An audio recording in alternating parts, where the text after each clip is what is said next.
Now we've seen what formal proofs look like on paper, I'm going to show you what formal proofs look like on a computer. So the web page I have open shows Ask, which is a computer implementation of our formal proof system. Ask is interactive. On the left-hand side is your side of the conversation, and on the right is Ask's reply. So you type a partially written proof that maybe has some gaps in the left-hand side, and when you're finished, you click the send button at the bottom to send your message to the Ask server, and its reply appears on the right. Now, to demonstrate Ask, I'm going to redo some of the examples from the previous two exploration videos so you can compare them. The very first example you saw was P implies P. So here I have written prove P implies P with a question mark. Here, prove is a keyword of Ask that says that the formula that follows is a goal. The question mark is a special symbol that says that I haven't decided yet what the proof method is.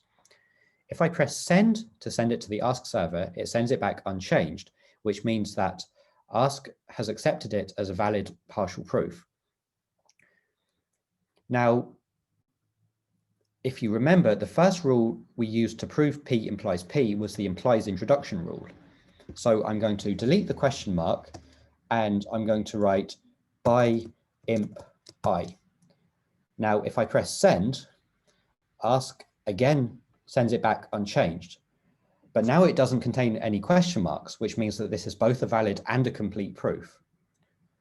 So if you remember, there was a second step in our proof on paper where we proved P from the hypothesis P using the rule that any hypothesis can be proved immediately.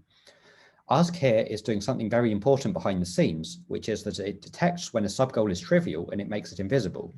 So you never have to apply the stopping rule yourself. Ask always does it for you invisibly. The second example we saw was P implies Q implies P. In Ask, the implies operator brackets to the right. So I'm going to write it here without brackets.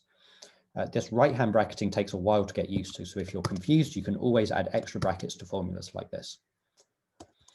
So to prove this, we start off by using the imp I rule. So I'm going to type by imp I and press send. Now, in its reply, Ask has extended our proof.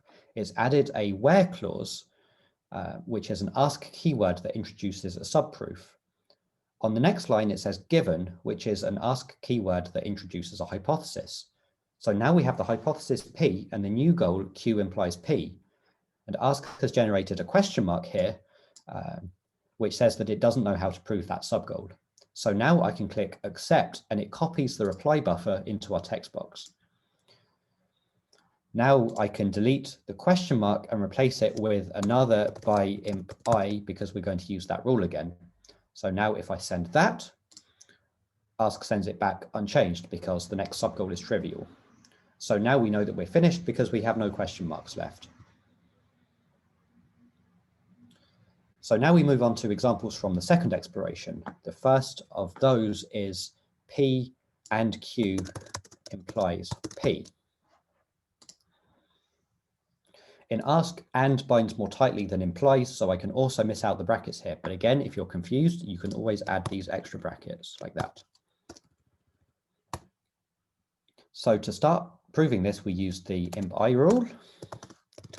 And Ask replies by saying that we need to prove P from the hypothesis P and Q. So next we used the and elimination rule. So elimination rules in Ask work a bit differently to how they traditionally work on paper, and actually they're a lot more user-friendly in Ask. So I type from, which is the keyword that signals that we're using an elimination rule. But now instead of typing the name of a rule, I'm going to type a formula. So what happens is Ask detects which logical connective is the outermost one in the formula that I wrote, which in this case is and then it applies that elimination rule, so and elimination. So now if I send this, what's happened is it decomposes our hypothesis P and Q into two different hypotheses, P and Q, and then Ask detects that our remaining subgoal, P, is trivial, and so we're finished. I'm going to show one more example, which is the last one from our second exploration, and also the one which I showed in the first synchronous lecture, which is P and Q implies Q and P. So again, we start with the by imp I,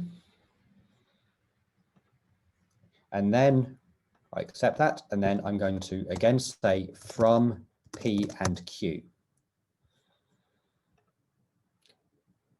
So now we can see the subgoal that ask generates. We have to prove Q and P from the two hypotheses P and Q.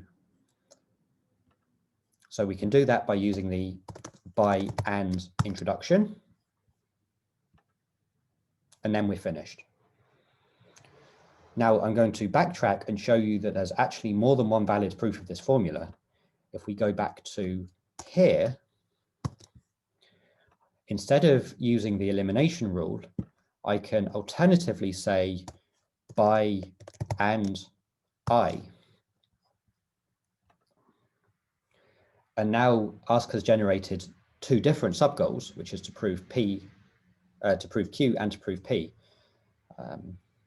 And we can do that each of those by using the elimination rule. So I can say prove Q from P and Q, send that, and then prove P from P and Q, and send that. So that is a different valid proof of this formula. And when it comes to assessments, any valid proof will do. You do not need to come up with the same proof that we did. Okay, this is the last video from week 1. So you should now be equipped to go out into the world and have a go at the week 1 exercises. We also have a page where you can just play around with Ask. In fact, this is the page which I'm using right now. You can see the URL here. And you can also find a link to that on the course homepage on Marks.